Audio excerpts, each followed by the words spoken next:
कामने सदमानं कलानिधि चतुर्विश्व जायते योऽसो पंचरात्रय।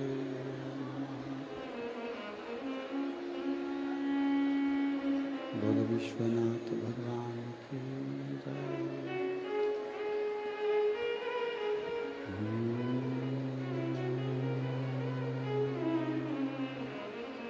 नमः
विश्वनाथ भगवान की जय। महाकालेश्वर भगवान की जय। ओंकारेश्वर भगवान की जय। कुबेरेश्वर महादेव की हर हर महादेव हर हर महादेव हर हर महादेव। काशी विश्वनाथ ओगरदानी त्रिकालदर्शी कैलाशी अविनाशी भगवान शिव, जिनकी पुनीत पावन शिव महापुराण की कथा संपूर्ण विश्व के कल्याण हेतु बाबा देवाधिदेव महादेव की कृपा से आप और हमको श्रवण करने का सौभाग्य प्राप्त हुआ है।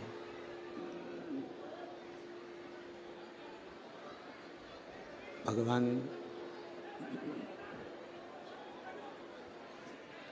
शिव की करुणा, कृपा, उनकी दया, उनकी उदारता, जो ये पवित्र पावन शिव महापुराण की कथा नवरात्रि के पावन अवसर पर नागपुर नगर के इस पवित्र प्रांगण में आप और हम श्रवण करने के लिए बैठे हैं। बड़े भाग्यशाली हैं नागपुर नगर के सभी रहनिवासी, जो इस पवित्र शिव महापुराण की कथा को श्रवण कर अपने जीवन में उतार रहे हैं। कथा के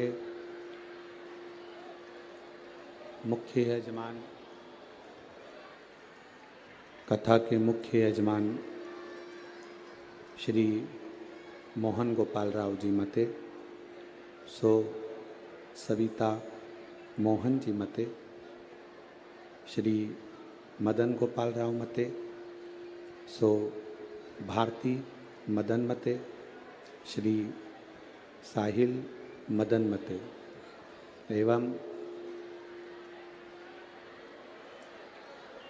आमदार श्री मोहन गोपाल राव जी मते जी की पूरी मित्र मंडली, जिन्होंने इस पवित्र शिव महापुराण की कथा को आयोजित कर संपूर्ण विश्व का कल्याण किया है। बाबा देवाधिदेव महादेव जो करुणा करने वाले हैं, करुणा सागर हैं,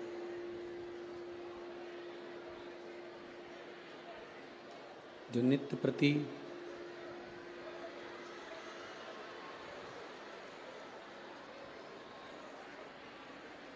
संपूर्ण विश्व का कल्याण कर संपूर्ण जगत का उद्धार कर रहे हैं।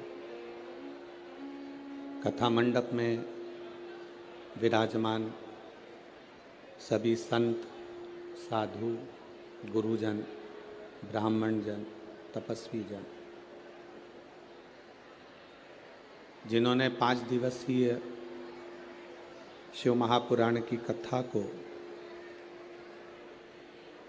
नागपुर नगर की इस पवित्र भूमि पर श्रवण कर अपने जीवन को धन्य बनाया है।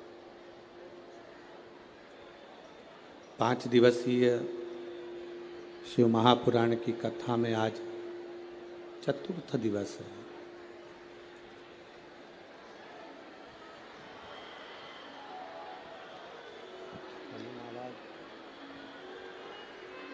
चतुर्थ दिवस की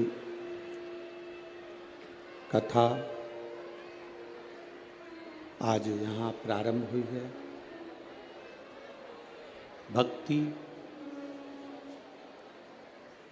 और मुक्ति का साधन शिव महापुराण की कथा, जो संपूर्ण जीवन में एक आनंद की अनुभूति कराती है। पहले कथा में एक बार कहा था, आप लोगों के स्मरण में होगा, कि राम कथा मनुष्य को जीना सिखाती है। हमें जिंदगी कैसे जीना है, हमें जीवन कैसा जीना है, ये राम कथा सिखाती है। भागवत कथा हमारी मृत्यु कैसे हो, हमारा अंतिम का क्षण, हमारा आखिरी का क्षण कैसा हो, ये श्रीमद् भागवत कथा सिखाती है। और शिव महापुराण की कथा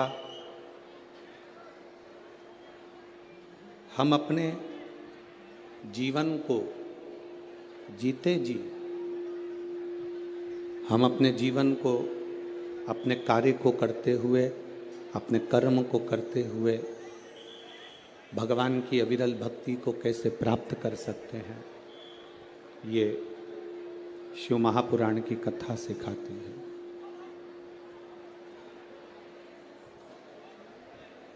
कथा के पंडाल में पहुंच जाना एक अलग विषय है। कथा के पंडाल में पहुंच गए एक अलग विषय, पर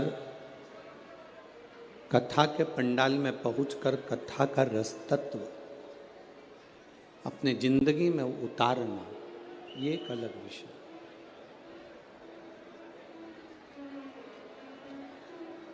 अगर आमदार श्री मोहन गोपालराव जी मते और उनकी मित्र मंडली अगर ये कथा करवा रही है, तो उस कथा में से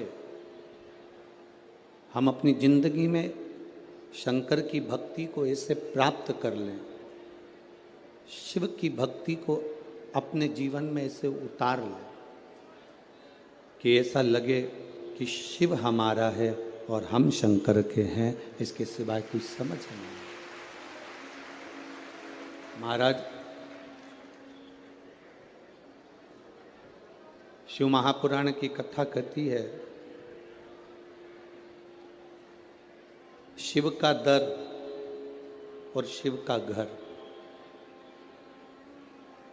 जाते रहना चाहिए। शंकर भगवान के मंदिर, शंकर भगवान की चौखट पर शंकर भगवान को एक लोटा जल समर्पित करने, शिव के द्वार, शिव की चौखट तक जाते रहना चाहिए, जाना चाहिए।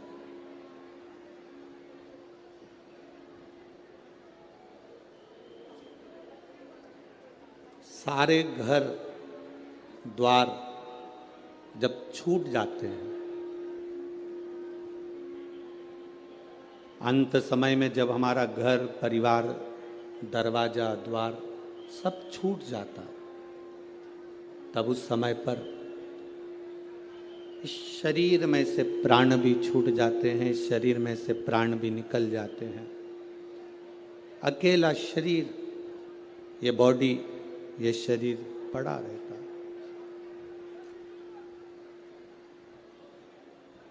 फिर इस शरीर को शंकर के दरवाजे तक लोग लेकर जाते हैं, शिव के द्वार तक लेकर जाते हैं।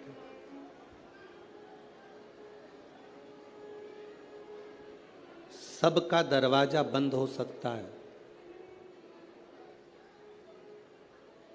सबकी चौखट, सबका द्वार बंद हो सकता है, पर मेरे महादेव का दरवाजा कभी बंद नहीं होता। मेरे शिव का द्वार, मेरे शंकर की चौखट कभी बंद नहीं। जैसे मौत का कोई समय नहीं होता, मृत्यु का कोई समय नहीं होता, शिव महापुराण की कथा कहती है, वैसा ही भगवान शंकर की भक्ति का कोई समय नहीं होता। जब तुम्हारा मन करे तब शंकर की आराधना करो। तेरी कृपा बिना ना हिले एक भी अणु, लेते हैं स्वास्थ्य तेरी कृपा से हे गंगाधार मुक्ति द्वार ओंकार तू, भोले ओंकार तू, आयो शरण तिहारी, शंभु तार तार तू। बखान क्या करूं मैं राखों के ढेर का, चपटी बहुत में खजाना कुबेर का। शिव कथा कहती है सबके दरवाजे, सबके द्वार बंद हो सकते हैं, सबकी चौखट बंद हो सकती है, सबका द्वार बंद हो सकता है, पर मेरे महादेव का दरवाजा कभी बंद नहीं होता, मेरे शंकर की चौखट कभी बंद नहीं होती, मेरे शिव का द्वार कभी बंद नहीं होता। बैकुंठ में दरवाजा है, ब्रह्मलोक में दरवाजा है, इंद्रलोक में दरवाजा है, पितृलोक में दरवाजा है, पर कभी किसी ने सुना कि कैलाश पर दरवाजा है? कैलाश पर दरवाजा है क्या? नहीं। कठिन। शंकर के दरवाजा नहीं, कैलाश पर कोई द्वार नहीं है, कैलाश पर कोई दरवाजा नहीं है। किसी ने महाकाल बाबा से पूछा, देवाधिदेव महादेव से पूछा कि बैकुंठ में दरवाजा लगा हुआ है, इंद्रलोक में दरवाजा लगा है, ब्रह्मलोक में दरवाजा लगा है, केवल एक कैलाश ऐसा है जहां पर दरवाजा नहीं लगा है। आप भी अपना दरवाजा क्यों नहीं लगवा लेते? आप भी द्वार क्यों नहीं लगवा लेते? भगवान शंकर ने कहा माता और पिता एक ऐसे होते हैं जो कभी भी दरवाजा लगाकर नहीं सोते हैं। बुजुर्ग माता पिता अपना दरवाजा खोल कर सोते हैं कि कौन से बेटे को, कौन सी बहू को, कौन से पोते को, कौन सी बेटी को, किसको हमारी कब जरूरत पड़ जाए तो हमारा दरवाजा खुला के खुला रहे। ये द्वार बंद ना किया जाए। माता पिता का जैसे कमरा, माता पिता का घर, माता पिता का द्वार बंद नहीं होता। बेटा कैसा भी है, पिता उसको गले से लगाता ही, वो पिता है। एक पिता के दो पुत्र हैं। एक पुत्र ने कहा कि पिताजी मुझे तुम्हारे साथ में नहीं रहना है, मुझे मेरी जायदाद का हिस्सा दे दो। मैं आपके साथ रहना नहीं चाहता, मेरी जायदाद का, मेरी प्रॉपर्टी का हिस्सा दो, मुझे यहां से जाना। पिताजी ने बेटे को समझाया कि जायदाद का हिस्सा लेकर करेगा क्या, बर्बाद हो जाएगा, मत ले हिस्सा। नहीं नहीं, मुझे चाहिए। पिता ने जायदाद का हिस्सा दे दिया। अपनी प्रॉपर्टी के 3 हिस्से करे, एक अपने छोटे बेटे को, एक अपने बड़े बेटे को। एक हिस्सा पिता ने अपने पास में रखा। छोटा बेटा जायदाद का हिस्सा लेकर शहर चले गया।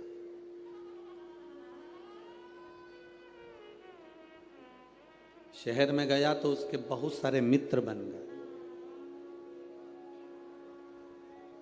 बहुत मित्र। धीरे धीरे उस मित्र ने, उन मित्रों ने मित्र का सारा धन हड़प कर उसको कंगाल कर दिया। आखिरी में वो रोने लगा कि मैं जाऊं तो जाऊं कहां, कहां जाऊं मैं। उसने सोचा कि अब तो पिताजी से मैं अपनी प्रॉपर्टी का हिस्सा भी ले आया, पिताजी से मेरी जायदाद का हिस्सा ले आया, मैं कहां जाऊंगा। पर उसने सोचा एक बार पिताजी के पास चलते हैं। 8 साल के बाद बेटे को बाप की याद आई, पिता की याद आई। 8 साल के बाद और बेटे को याद आई, पिता के पास में गया। पिताजी खेत में काम कर रहे थे, फसल लगा रहे थे। बेटे ने देखा पिताजी फसल लगा रहे हैं। पिता की दृष्टि बेटे पर पड़ गई। पिता दोनों हाथ फैला लिया। बेटा आकर अपने पिता के गले से लग गया। बेटे ने कहा, पिताजी मेरी पूरी प्रॉपर्टी सब समाप्त हो गई, मेरा धन पूरा चले गया, आप मुझे चिल्लाएंगे नहीं? पिता कहते हैं, धन चले गया कोई बात नहीं, प्रॉपर्टी चली गई कोई बात नहीं, पर मेरा बेटा मेरे पास आ गया, इससे बढ़कर कोई धन नहीं, इससे बड़ा कोई सुकून नहीं जिंदगी का।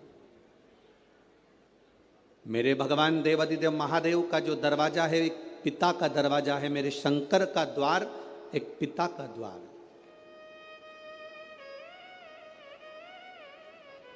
बेटा कैसा भी हो, बेटा किसी भी तरह का हो, तो भी मेरा शंकर, मेरा उघड़दानी, मेरा त्रिकालदर्शी, मेरा कैलाशी, मेरा अविनाशी, मेरा शिव उसको गले से लगा लेता है।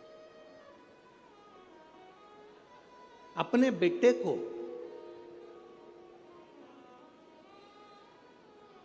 वो अपने गले से लगाता है। सारे दरवाजे बंद हो सकते हैं, सारे दरवाजे। जब विपदा की घड़ी आती है, दुख का समय आता है, कष्ट की घड़ी आती है, सब साथ छोड़ देते हैं। कौन किसके साथ गया? आपके मोहल्ले में अगर कोई मरा तो उसके साथ कोई दूसरा मरा? अरे बोलो तो जम के। नहीं हो सके नागपुर में फैशन हो, कोई मरा उसके साथ कोई दूसरा मरा? नहीं मरा। कोई जला तो उसके साथ दूसरा जला? नहीं। किसी का अंतिम संस्कार हुआ तो उसके साथ में कोई उसके परिचित ने कह दिया कि मुझे भी साथ में जला दो? नहीं, किसी के साथ कोई नहीं जाता। शमशान क्या है? दक्ष प्रजापति ने भगवान शंकर को श्राप दिया था कि मैं तुझे श्राप देता हूं कि तू शमशान में निवास करेगा। शमशान मेरे शंकर का घर है। वहां व्यक्ति देवादिदेव महादेव के पास में जाता है। शंकर कहते हैं तू ये कभी मत सोचना कि तू अकेला है। जन्म हुआ, गर्भ में भी मैं था, इसलिए लोग कहते हैं कि अंदर पिंड जैसा बच्चा, पिंड मतलब पिंडी, पिंडी मतलब शिव। जन्म हुआ तब भी शिव था, तभी भी शिव। जन्म के समय पर भी शंकर है, और जन्म के हमारे प्राण जब छूटे, हमारी मृत्यु जब हुई, तब भी कोई हो ना हो, मेरा देव अधिदेव महादेव, शमशान में तुम अकेले नहीं, मेरा शिव तुम्हारे साथ है, मेरा शंकर तुम्हारे साथ है।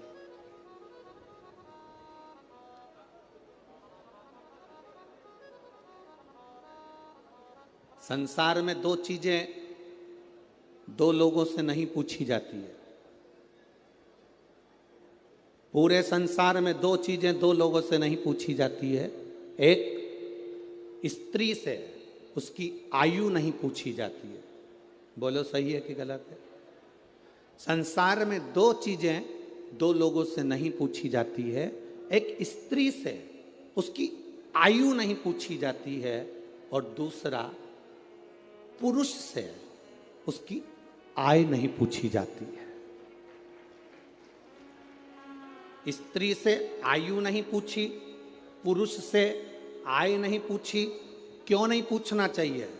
क्योंकि स्त्री से आयु इसलिए नहीं पूछते क्योंकि स्त्री अपने लिए कभी नहीं जीती, स्त्री हमेशा दूसरों के लिए जीती है। और पुरुष से उसकी आय नहीं पूछते। क्यों नहीं पूछते? क्योंकि पुरुष अपने लिए नहीं कमाता, हमेशा दूसरों के लिए कमाता है, इसलिए इन दोनों से नहीं पूछा जाता। स्त्री से उसकी आयु नहीं पूछी जाती और पुरुष से उसकी आय नहीं पूछी जाती। आदमी किसके लिए कमा रहा है? सुबेरे 8 बजे से दुकान पर बैठता है, रात को 10-10 बजे तक दुकान पर बैठता है, दिन भर मेहनत करता है। आप में से कितने लोग हैं जो दिन भर मेहनत करते हैं तो सोने की रोटी खाते होंगे, चांदी का कटोरा पूरा की पूरा खा जाते होंगे? अगर करोड़पति भी करोड़ों का धन कमा रहा है, गरीबड़ा भी अगर धन कमा रहा है, तो वो 2 रोटी ही खा रहा है। एक भिखारी हमारे दरवाजे पर जब भीख मांगने के लिए आता है, वो भीख मांगने नहीं आता, हमको ज्ञान देने आता है। भिखारी भीख मांगने दरवाजे पर आता है तो हमको ज्ञान देने के लिए आता है। भिखारी ये कहने के लिए आता है, भैया मुझे रोटी दे दो, भैया 2 रुपया दे दो। वो रुपया लेकर, रोटी लेकर तुम्हारे दरवाजे के बाहर एकांत में बैठकर रोटी को खाता है। बोलो, खाता है कि नहीं खाता? भिखारी जब दरवाजे पर आता है तो ज्ञान देने के लिए आता है, रोटी मांगता है, दरवाजे पर खाता है। दुकानदार के सामने भिखारी जब मांगने के लिए आता है तो वो ज्ञान देने के लिए आता है, दुकानदार से कहने के लिए आता है कि देख, मैं भीख मांग कर खाता हूं तो भी समय पर रोटी खाता हूं, और तू दिन भर कमाता है तो भी रोटी तेरे नसीब में नहीं आ पाती। दिन भर कमाता है तो भी रोटी तेरे नसीब में नहीं आ पाती। 10 बजे का टिफिन तैयार है, पत्नी फोन लगा रही है, सुनो भोजन का टाइम हो गया, 11 बज रही है, 11:30 बज रही है, 12 बज रही है, स्वामी भोजन कर लो, स्वामी आओ भोजन कर लो। पत्नी पति को बुला रही, बच्चे बाप को बुला रहे, पापा समय हो गया अभी तक नहीं आए, भोजन करना है, पापा आओ। भाई भाई को कह रहा है, देख फैक्ट्री बाद में चले जाना, दुकान बाद में चले जाना, चल रोटी खा पहले। पत्नी रोटी के लिए बुला रही, बच्चे रोटी के लिए बुला रहे, पर अभी बस 2 ग्राहक और कर लूं इसके बाद आता हूं, 2 फाइल और निपटा लूं इसके बाद आता हूं, 2 काम और कर लूं इसके बाद आता हूं। और हम जिस रोटी के लिए कमा रहे हैं, जिस रोटी के लिए मेहनत कर रहे हैं, जिस रोटी के लिए हम 24 घंटे लगे हैं, मालूम पड़ा वो रोटी धीरे धीरे छूटती चली गई। 10 बजे रोटी खाने वाला 12 बजे खा रहा है, 12 बजे वाला 1:30 बजे खा रहा है। फिर बीमारी हो गई शुगर की, बीमारी हो गई बीपी की। कभी डॉक्टर तुम्हारा परिचित हो तो उससे पूछना कि बीपी और शुगर कैसे होते हैं। समय पर जो भोजन नहीं करता उसको बीपी और शुगर की बीमारी होती चली जाती है। समय पर जो अपनी जिंदगी को नहीं जीता उसको बीमारियां बढ़ती चली जाती है। पूछो कभी। एक भिखारी भी हमको ज्ञान देता है कि अपनी जिंदगी में जो हमने कमाया है उस कमाई का थोड़ा सा अंश हम अपने ऊपर खर्च करें।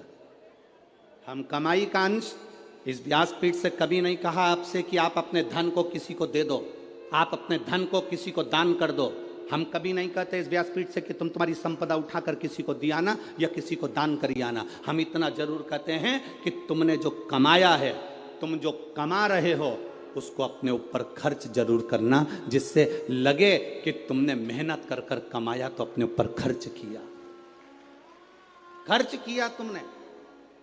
स्त्री से कभी आयु नहीं पूछी जाती, पुरुष से कभी आय नहीं पूछी जाती, क्योंकि स्त्री कभी अपने लिए जिंदगी नहीं जीती। जीती है तो पहले माँ बाप के लिए, माता पिता ब्याह कर कर भेज देते हैं तो पति के लिए, पति के बाद में जब बच्चे आ जाते हैं तो बच्चों के लिए, फिर जीती है तो अपना पोता पोती नाती पंती के लिए। पूरी जिंदगी स्त्री अपने शरीर को अगर संभाल कर रखती है तो दूसरों के लिए रखती है कि मेरे बच्चे सुखी रह लें, मेरा परिवार सुखी रह ले, मेरा परिवार सुखी रहे, मेरे बच्चे सुखी रहें, मेरा कुटुंब सुखी रहे, मेरे रिश्ते सुखी रहें। स्त्री से आयु नहीं पूछी जाती, पुरुष से आयु नहीं पूछी जाती।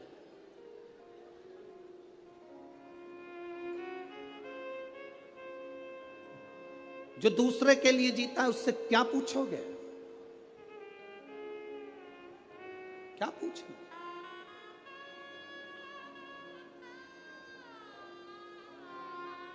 शिव कथा कहती है, मेरा भोला बाबा, मेरा शंभू, मेरा त्रिकालदर्शी, कैलाशी, अविनाशी शंकर अमृत नहीं पिए हैं, विष पिया। किसके लिए? दूसरों के लिए। शिव जी ने चंद्र धारण करा, किसके लिए? दूसरों के लिए। शंकर भगवान ने सर्प धारण करा किसके लिए? दूसरों के।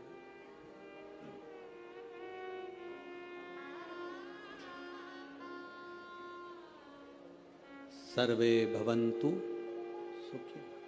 अपने लिए क्या रखा? क्या रखा? पार्वती जी ने पूछ लिया था भोलेनाथ जी से, बाबा आप सारी दुनिया को देते हो, अपने पास कुछ नहीं रखते हो, क्यों नहीं रखते? शिव जी कहते हैं, पार्वती मुझे रखने की जरूरत नहीं है। मैंने जिसको दिया है अगर वो उसका सही उपयोग करेगा तो उसका एक अंश मेरे पास आए। अगर उसने सही उपयोग करा तो उसका एक अंश मेरे पास में आएगा, मेरे करीब में पहुंचेगा। अगर वो सही उपयोग कर रहा है तो। आप किस चीज का सही उपयोग कर रहे हो? नयन दिए मेरे धर्म बाबा ने दर्शन करने के लिए। इन नेत्रों से हम दिन भर अपने मोबाइल को, अपनी टीवी को देखते रहते हैं।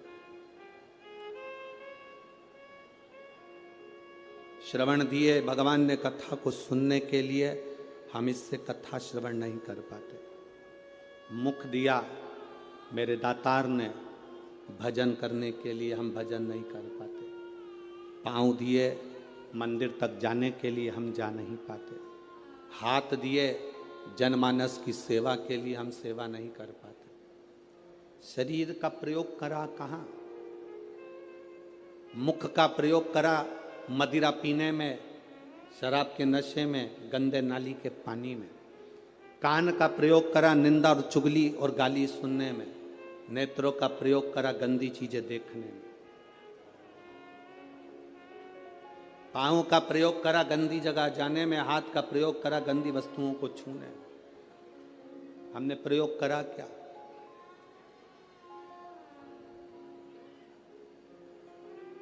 हम ले क्या पाए भगवान शिव से?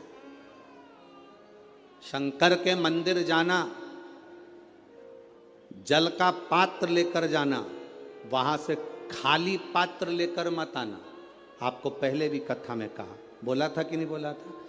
शिव जी पे चढ़े हुए जल को थोड़ा सा झेल कर कलश में डालकर जरूर लेकर आना, उसका आचमन करना, घर में छींटना।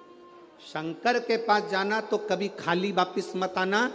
शिव कथा कहती है अगर आप जल चढ़ाने नहीं भी गए, बिना लोटे के, बिना जल के, बिना बेलपत्र के, बिना धतूरे के, बिना शमी पत्र के, बिना चावल के दाने के भी आप शंकर के पास अगर पहुंच गए हो तो शंकर आपको कभी खाली नहीं भेजता, वो झोली भर कर ही भेजता।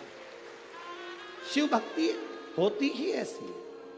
शंकर भगवान की अविरल भक्ति का फल ही यही है। शंभु शरने पड़ी मांगू घड़ी रे, दुख काटो दया करी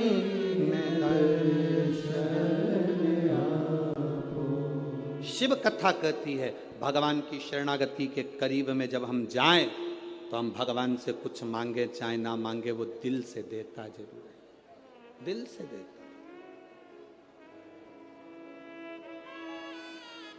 आप लोगों से एक बात पूछे क्या? जवाब दोगे? अरे बोलो तेरे नागपुर वालों, पक्का? ठीक है। तुम्हारी आर्थिक स्थिति ठीक है, तुम्हारी आर्थिक स्थिति ठीक हो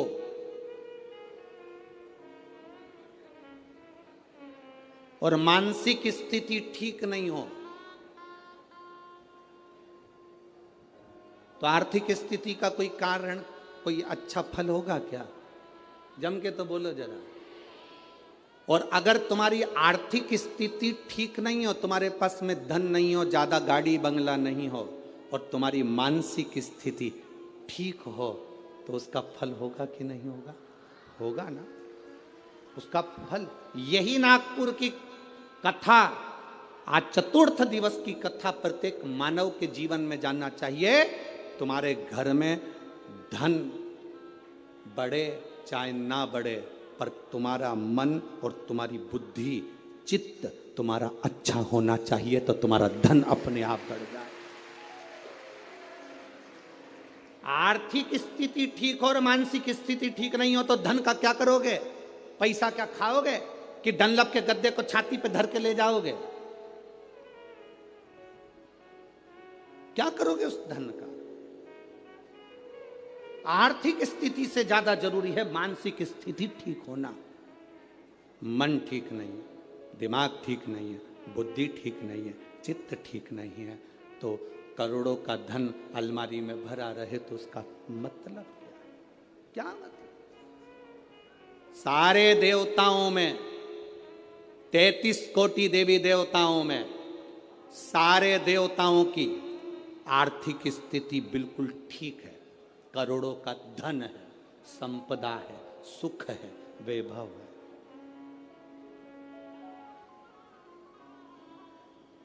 सबके पास में वैभव है, सबके पास में धन है, पर मेरे बाबा के पास में आर्थिक स्थिति भी ठीक है और मानसिक स्थिति भी ठीक है। वो दुनिया के मन को अपने कंट्रोल में रखते हैं।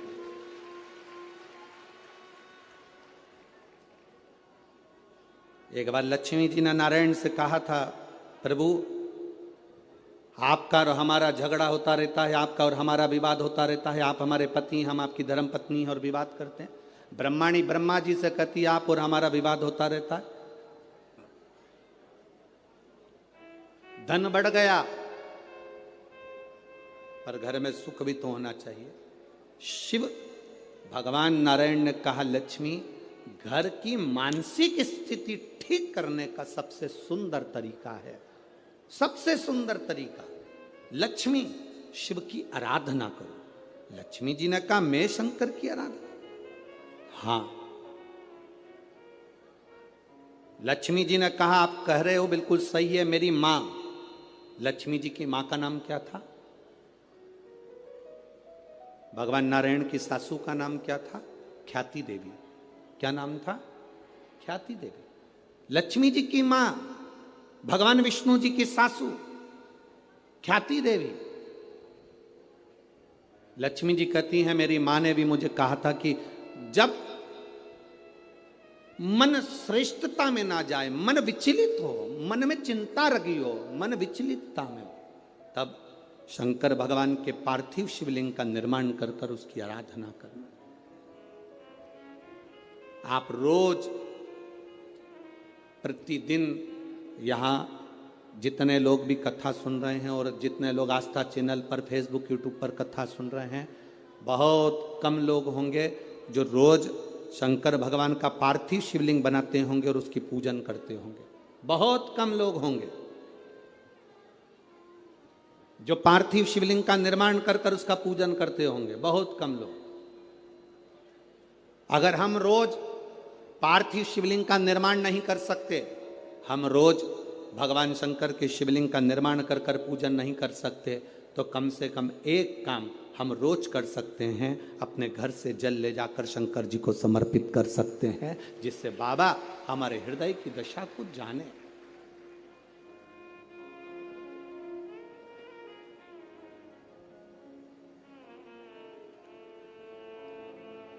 आज का जीवन कैसा हो गया? आज का जीवन है कैसा?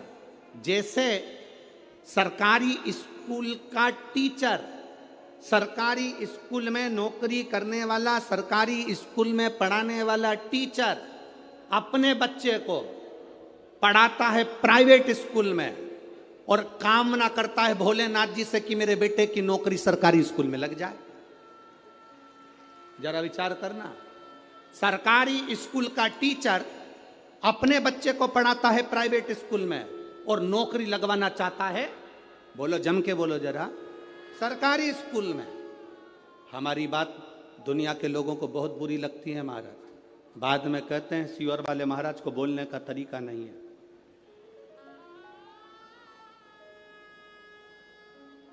तो तुम जिस दिन तरीके पे आ जाओगे तो हम भी तरीके से बोलना प्रारंभ कर देंगे। उसमें क्या दिक्कत, उसमें क्या टेंशन। सरकारी स्कूल में पढ़ाने वाला टीचर, सरकारी स्कूल का प्रिंसिपल, सरकारी स्कूल में पढ़ाने वाला टीचर अपने बच्चे को पढ़ाता है प्राइवेट स्कूल में, और बेटे की नौकरी लगवाना चाहता है सरकारी स्कूल में। कारण उसको स्कूल की पढ़ाई का अंदाजा है, उसको स्कूल की कमाई का भी अंदाजा है, इसलिए वो नौकरी सरकारी चाहता है। अगर तू अपने बेटे को सरकारी नौकरी चाहता है तो अपने बेटे को सरकारी स्कूल में पढ़ाना भी चाहिए, पढ़ाना भी चाहिए। जब तुम अपने बच्चे को सरकारी स्कूल में पढ़ाओगे तो तुम्हें मालूम पड़ेगा कि हमें किस तरह से बच्चे को पढ़ाना है, हमें कितना ज्ञान देना है, कितनी प्रबलता देना है, कितनी विद्वत्ता देना है। एक साइंटिस्ट पहले अपने साइंटिस्ट बनने वाला पहले धीरे धीरे धीरे धीरे प्रैक्टिकल कर करके तब जाकर साइंटिस्ट बनता है। आप भी जब अपने ऊपर अमल करोगे तब मालूम पड़ेगा कि जिंदगी की दौड़ में हमें कितने आगे निकलना है, कितने पीछे हम जा रहे हैं।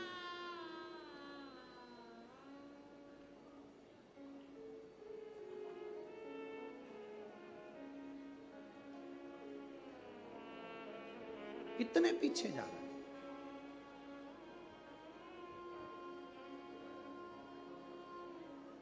कितना विचित्र संसार हो गया, जरा विचार करिएगा।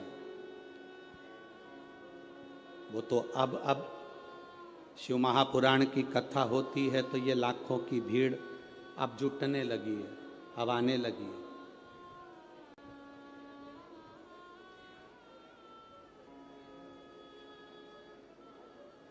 बहुत कठिन है महाराज, बहुत कठिन। भक्ति में मन लगाना, भगवान की भक्ति में जुड़ना, अपने आप को शिव तत्व की ओर लेकर जाना बहुत कठिन है।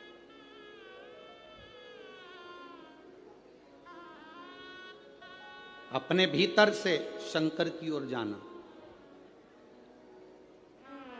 आप में से कई माताएं बैठी हैं जो बात बात में कह रही थी घुटने काम नहीं कर रहे। अरे बोलो तो नहीं, सही है कि गलत है जीजियों? ए नागपुर की जीजियों, सही है? माता कहती है घुटने काम नहीं कर रहा है। कोई के मेरा हाथ काम नहीं कर रहा, कोई के मेरा कमर काम नहीं कर रही। आज तक एक भी ऐसी नहीं मिली जो कह दे मेरा दिल काम नहीं कर रहा, मेरा मन काम नहीं कर रहा। दिल काम कर रहा है तभी तो लगी रहती है।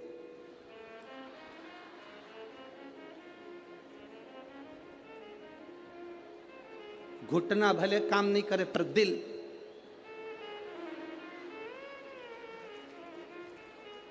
दिल काम कर। आज तक नहीं मिली एक, जितने मिले सब ऐसे ही मिले। घुटना काम नहीं कर रहा, हाथ काम नहीं कर रहा, सिर काम नहीं कर रहा, पीठ काम नहीं कर रही। आज तक नहीं बोला कि मेरा दिल काम नहीं कर रहा। जब तक मैं कथा नहीं सुनती मेरा दिल नहीं लगता, ये मन नहीं लगता, ये चित्त नहीं लगता, ये काम ही नहीं करता।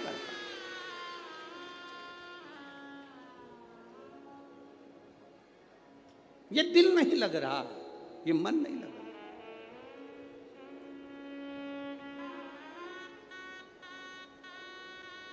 कैसे?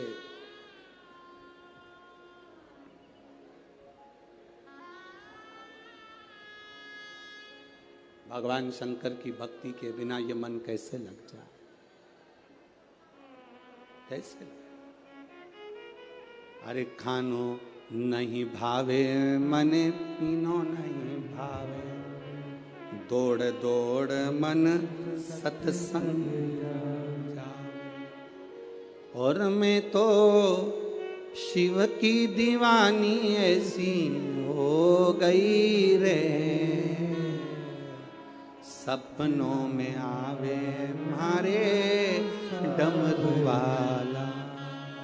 मेरे स्वप्न में मेरा डमरू वाला मुझे दिख रहा। जब दिल बिना कथा के नहीं रहता, कथा नहीं भी होती है तो लोगों को कानों में भी ऐसा लगता है कि सियोर वाला महाराज कहीं कथा बाच रहा है। किसी किसी को होता है, जिसकी कानों में कथा सुनने की आदत हो जाती है, जब टीवी पर भी नहीं आती तो कथा लगती है। आपके साथ भी हुआ होगा, कभी किसी गली में से निकल रहे होगे तो आपको लगा होगा ऐसा लग रहा है कथा चल रही है। जिसको ऐसा लगे कि मुझे ऐसा लग रहा है कि कथा चल रही है, गली में से निकल कर जा रहे हो, आवाज आ गई, ट्रेन में सफर कर रहे हो, बस में सफर कर रहे हो, तुम्हें आवाज आ गई, तुम्हें ऐसा लगे कि कथा चल रही है, समझ लेना तुम्हारा दिल भोलेनाथ से लग गया। अब मानता नहीं है, ये चित्त लगता ही नहीं, शिव में समाहित हो। बोल बम का नारा है, शिव में हमारा चित्त लग गया, शंकर में हमारा मन लग गया, ये हृदय लग गया और उसी से लगना। वो कहे सताओ ना हमें लोगों, हमें दिल की बीमारी है। सताओ ना हमें लोगों, हमें दिल की बीमारी है। हमारा वेद दुनिया में वो डमरू धारी है। ये बीमारी का इलाज करने वाला केवल एक है, वो शिव।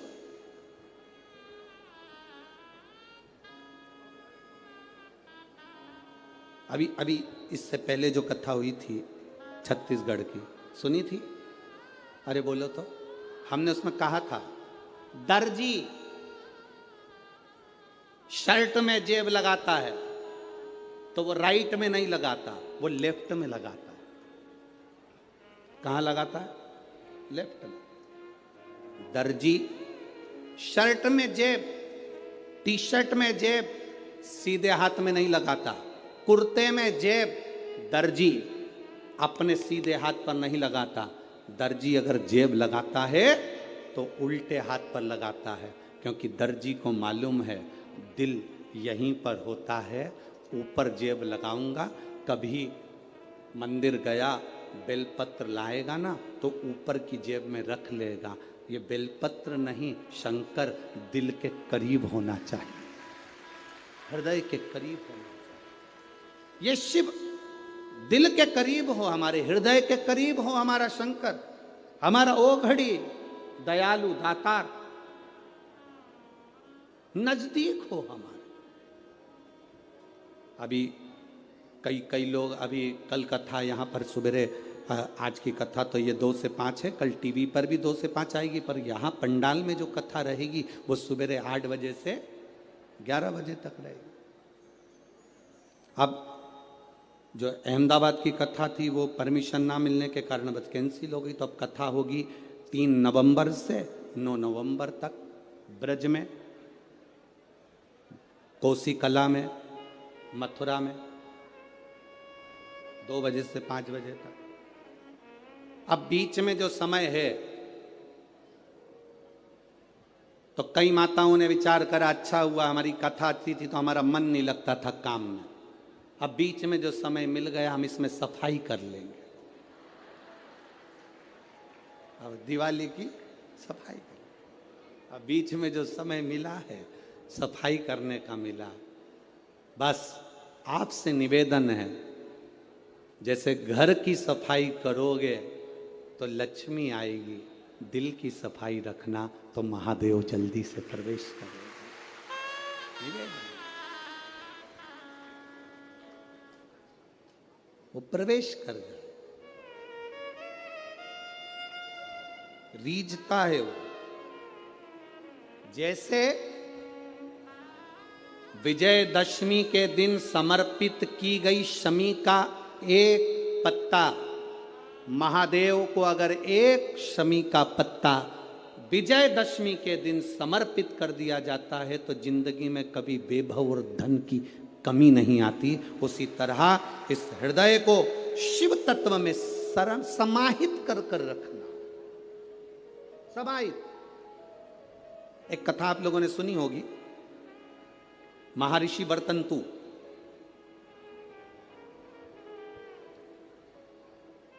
महर्षि वर्तंतु जिनके शिष्य थे कोत्स, जिसका नाम था कोत्स, महर्षि वर्तंतु के शिष्य कोत्स बड़े आज्ञाकारी थे कोत्स। और वर्तंतु जो कह देते थे, महर्षि वर्तंतु जो बोलते थे वो कोत्स वो सुनता था। महर्षि वर्तंतु का एक काम बड़ा प्रबल था, वो कोत्स से हमेशा कहते थे कि पार्थिव लिंग का निर्माण करो, मैं पूजन करने आ रहा हूं। पार्थिव लिंग का निर्माण करो, मैं पूजन करने। ये वर्तंतु ऋषि, महर्षि वर्तंतु कोत्स से कह देते। अब कोत्स का कार्य यह था कि वो रोज एक पार्थिव शिवलिंग का निर्माण करता और अपने गुरु जी को आवाज लगाता, गुरुदेव गुरुदेव, गुरुजी पधारो, गुरुजी पधारो, आवाज लगाता। वर्तंतु महर्षि आते और पूजन करने बैठ जाते। बहुत सावधानी से स्मरण करना इस कथा का, बहुत सावधानी। अब पूजन करने वर्तंतु महर्षि बैठ जाते।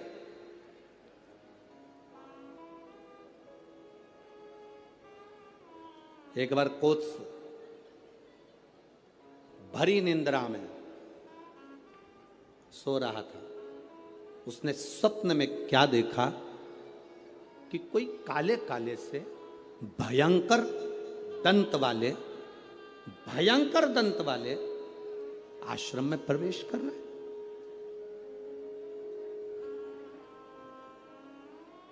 अब भयंकर दंत वाले आश्रम में प्रवेश कर।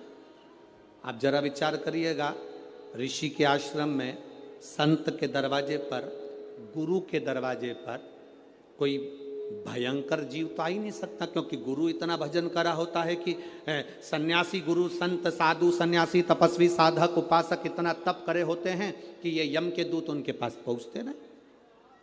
पर आज कोत्स ने क्या देखा कि भयंकर मुद्रा वाले, भयंकर दंत वाले, भयंकर विकराल रूप धारे हुए कुछ गण, यम के कुछ गण, यमदूत ये अंदर आ गए। तो कोत्स क्या कर रहा है, उन यमदूतों से पूछ रहा है, तुम कौन हो, कहां आए हो? कहा वर्तंतु के पास में आए। क्यों?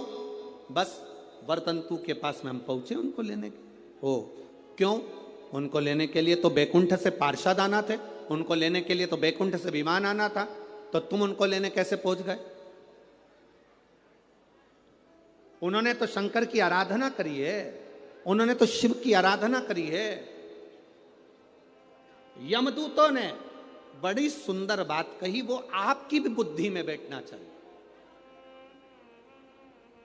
यहां जितने लोग कथा सुन रहे हैं और जितने आस्था चैनल पर, फेसबुक पे सुन रहे हैं, आपकी बुद्धि में कोत्स की और वर्तंतु की चरित्र आपके जीवन में उतरना चाहिए। इन्होंने तो शंकर की आराधना करी है, शिव की भक्ति करी है। यमदूत कहते हैं हम इनको शंकर के दरवाजे तक लेकर जाएंगे, आधा समय ये शिव के द्वार पर रहेंगे और आधा समय हमारे साथ में रहेंगे। कारण क्यों? कहा ऋषिवर, गुरुवर जब पूजन करने बैठते थे तो आधा कार्य वो अपने शिष्य से करवा लेते थे। बेटा फूल लेके आना, बेटा आसन बिछाना, बेटा ये सामान लेकर आना, बेटा वो सामान लेकर आना। एक स्त्री, एक पुरुष स्वयं, आप अगर ठाकुर जी से सेवा करने बैठे हो, भगवान से लाड लड़ाने बैठे हो, भगवान की पूजन करने बैठे हो, भगवान की आराधना करने बैठे हो, तो अपनी पूजन की थाली स्वयं लगाइए। पशुपति व्रत करने वाली माताएं ध्यान रखेंगी इस बात के लिए। पशुपति व्रत की नियम, पशुपति व्रत करने वाली माताओं का नियम क्या है? कई माता कहती है हमने 2 बार व्रत कर लिया, भगवान हमारी नहीं सुना, हमने ये कर लिया, भगवान हमारी नहीं सुना। आप आए नहीं, सुबह हो गई, मेरी पूजा की थाली धरी की धरी रह गई। क्यों? उसका कारण क्या था? मतलब मेरी पूजा में कोई ना कोई कमी निश्चित। आपने पशुपति व्रत करा, भगवान क्यों ना सुने? क्यों नहीं सुने? कारण क्या है?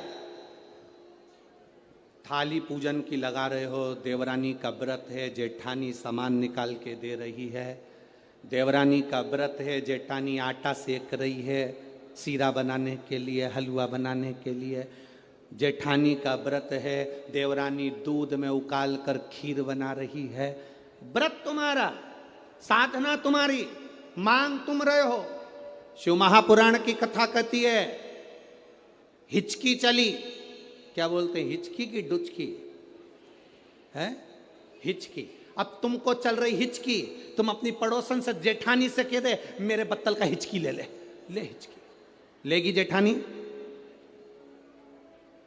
सिर तुम्हारा दुख रहा, गोली निकाल के जेठानी को दे दो, खा ले, वो पूछे क्यों? मेरा सिर दुख रहा है। हो सकता है? जम के बोलो। छींक तुम्हें आ रही, छींक तुम्हें आ रही और तुम अपनी देवरानी से कहो छींक छींक जल्दी छींक, हो सकता है? नहीं। छींक तुम्हारी है, तुमको छींकना पड़ेगी। खांसी तुम्हारी है, तुम्हें खांसना पड़ेगा। शरीर में कष्ट तुम्हारे है, दवाई तुम्हें खाना पड़ेगी। उसी तरह व्रत तुम्हारा है, तैयारी तुम्हें करना पड़ेगी।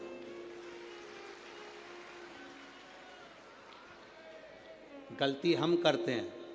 पशुपति व्रत का व्रत मैंने करा, मम्मी से कह के चली गई, मम्मी मेरा पशुपति व्रत है, मैंने शादी के लिए करूंगी या बच्चों के लिए करूंगी या इसके लिए करूंगी या उसके लिए करूंगी। मम्मी ने पूरी थाली लगा के दे दी, मेरी बेटी व्रत कर रही है, मेरी बेटी।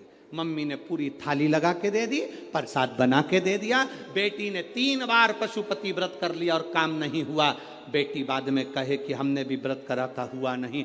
उस कारण को समझना। क्या तूने तैयारी करी? तू तो केवल एक सिर की उतार रही है कि महाराज बोला है तो व्रत करना है तो मेरा काम हो जाएगा। पर विचार कर, थाली लगाती तो तेरे अंदर भाव जागता कि मैं महादेव की पूजन की तैयारी कर रही हूँ, चावल रख रही हूँ, बेलपत्र रख रही हूँ, पुष्प रख रही हूँ, एक एक चीज में महादेव जुड़ता तेरे दिल से। मैं महादेव के लिए हलवा बना रही हूँ, मैं महादेव के लिए सीरा बना रही हूँ, मैं महादेव के लिए खीर बना रही हूँ, मैं महादेव के लिए ये कर रही हूँ। हर शब्द में तेरा महादेव जुड़ता तो पशुपति व्रत का पुण्य भी 2 व्रत होते और तीसरे में प्राप्त हो जाता। ये नियम है शिव महापुराण। एक पत्र आया है, देखिए। एक तो पत्र इतने सारे सारे भेज दिए।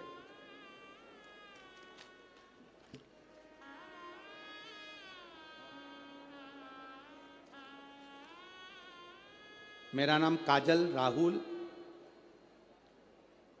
कलाइन, मैं नागपुर से हूँ, डिप्टी सिग्नल चिरखली महाराष्ट्र। कहीं बैठी हो तो हाथ हिला सकती हैं।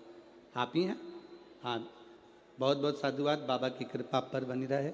गुरुदेव, मुझे बच्चे नहीं थे, संतान का सुख नहीं था, कई साल बीत गए थे गुरुदेव। बच्चों का सुख नहीं, संतान का सुख नहीं। बच्चे को लाइयो साथ में, लायो, ले आओ ले आओ ले आओ। मेरे यहाँ बच्चे का सुख नहीं था, संतान का सुख नहीं था। डॉक्टर के हिसाब से संतान का सुख नहीं था गुरुदेव। पर एक बार ऑटो में सफर करते करते एक बहन जी ने मुझसे कह दिया कि तू पशुपतिनाथ का व्रत कर। गुरुदेव, पशुपतिनाथ का व्रत एक बार करा, उसका फल नहीं मिला। मैंने सोचा हो सकता है कोई गलती हो गई हो, तब मैंने फिर दूसरी बार पशुपतिनाथ का व्रत किया और बाबा की कृपा का मैं क्या गुणगान करूं गुरुदेव। शिव शिव है। 26 जून को मेरा गर्भ ठहर गया और बाबा की कृपा से बाबा ने ऐसी करुणा करी, ऐसी दया करी गुरुदेव कि 12/2/2023 को मेरे घर में संतान की प्राप्ति हो गई। मैं बाबा को यहाँ नमन करने आया। गुरुदेव, मुझे जो संतान हुई वो 8वां महीना भी पूरा नहीं लग पाया था।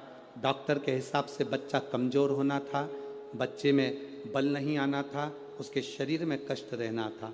पर मेरे बाबा ने मेरी लाज रखी गुरुदेव, और 8वां महीना भी चालू नहीं हुआ और जो संतान हुई बाबा की कृपा से पूरी स्वस्थ हुई, उसको मैं लेकर आई हूं बाबा को प्रणाम करने के लिए। यह शिव तत्व है, ओ घड़ी दयालु।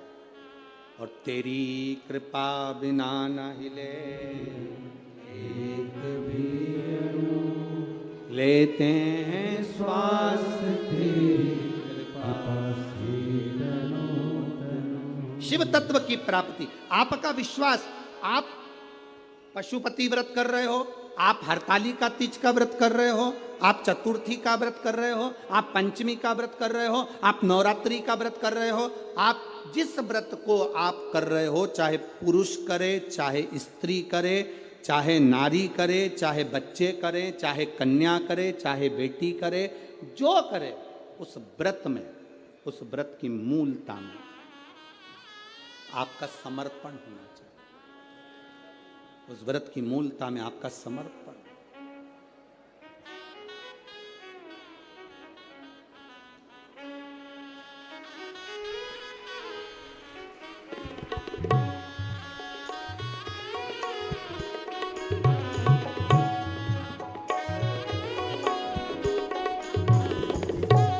जोरदार ताली बजाना।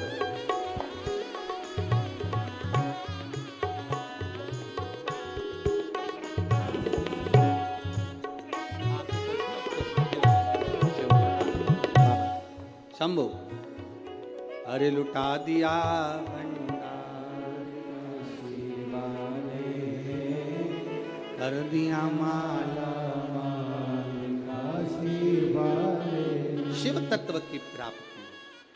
हम जिस व्रत को कर रहे हैं, हम जिस आराधना को कर रहे हैं, हम जिस तप को कर रहे हैं, हम जिस साधना को कर रहे हैं, उसमें हमारा बल होना चाहिए, हमारा विश्वास होना चाहिए, हमारी दृढ़ता होना चाहिए।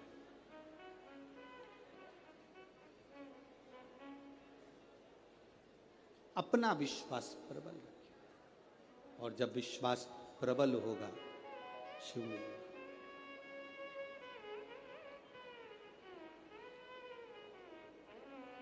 शिव प्राप्त होंगे, ये निश्चित है, क्योंकि शंकर बड़े दयालु हैं, बड़े दयालु हैं। शिव जैसा दयालु संसार में कोई नहीं। कि भोले तुम बड़े दयालु हो, भोले तुम बड़े दयालु हो, बड़े दयालु हो, भोले तुम बड़े दयालु हो, भोले तुम बड़े दयालु हो, भोले तुम बड़े दयालु। बड़े सरल सहज शिव भोला, 3 बार ताली बजाने वालों के भी भर देता भंडार, एक बार शिखर का दर्शन करने वाले को शिखर पर पहुंचा देता है मेरा भोलेनाथ। इतना दयालु है, इतना कृपालु, इतना। शिव तुम बड़े दयालु हो, भोले तुम बड़े दयालु हो, बड़े दयालु हो, भोले तुम बड़े दयालु हो, बड़े दयालु, बड़े दयालु हो। दोनों हाथों से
बोले तुम बड़े दयालु हो, बड़े दयालु हो, बोले तुम बड़े दयालु हो, बड़े दयालु हो, बोले तुम बड़े दयालु हो, बड़े दयालु हो, बोले तुम बड़े दयालु हो, बोले तुम बड़े दयालु, बोले तुम बड़े दयालु।